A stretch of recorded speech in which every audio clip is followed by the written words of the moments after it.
everyone, I'm Shweta of class 10 here to share a few words on the character analysis of Achilles, the great warrior. Achilles was the greatest warrior in the Achaean army. The Iliad is about the Trojan War, but it is primarily about the war that is affected by Achilles' wrath or anger.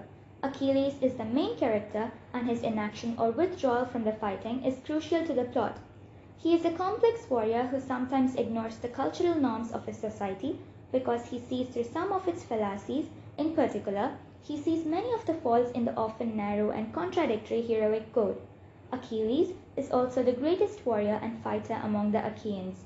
He is invulnerable because his mother dipped him in the river Styx as a baby.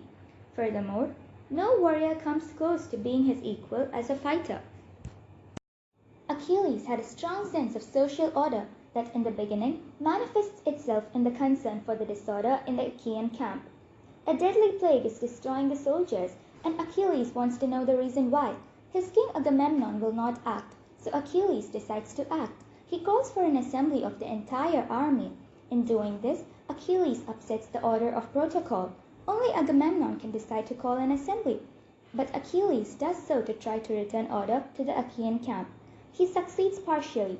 He finds out why the plague is killing hundreds of Achaean soldiers, but in the process, he creates disorder when it is revealed that Agamemnon is responsible for the deadly plague. Thus, Achilles' attempt to return order to the Achaean camp does little, ultimately to establish order.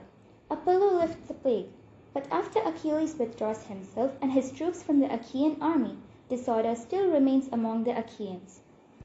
Agamemnon, of course, is as guilty of creating the ensuring disorder as Achilles is, but Achilles seems petulant and argumentative.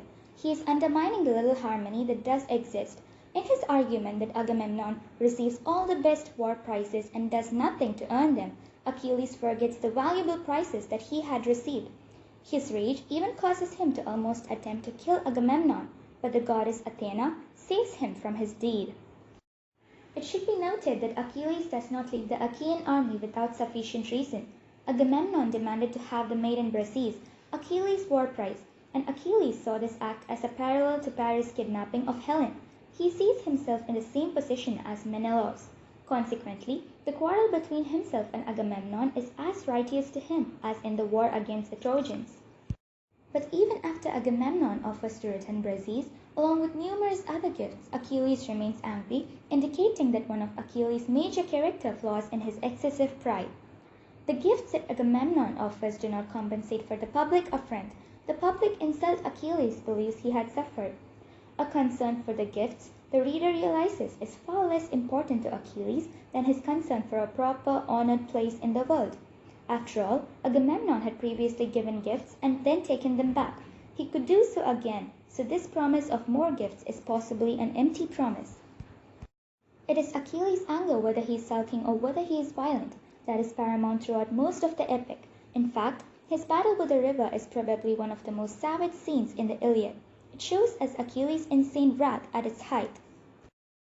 Achilles' violence closes with the death of Hector and with Achilles' mutilation of Hector's corpse. By now, under Zeus' firm hand, the gods have moved from their own state of disorder to order. When the gods see Achilles act without any sense of pity for Hector or his family, they come back into Zeus' all-wise fold of authority, and eventually, through his mother Thetis, even Achilles is finally persuaded to accede to Zeus' will.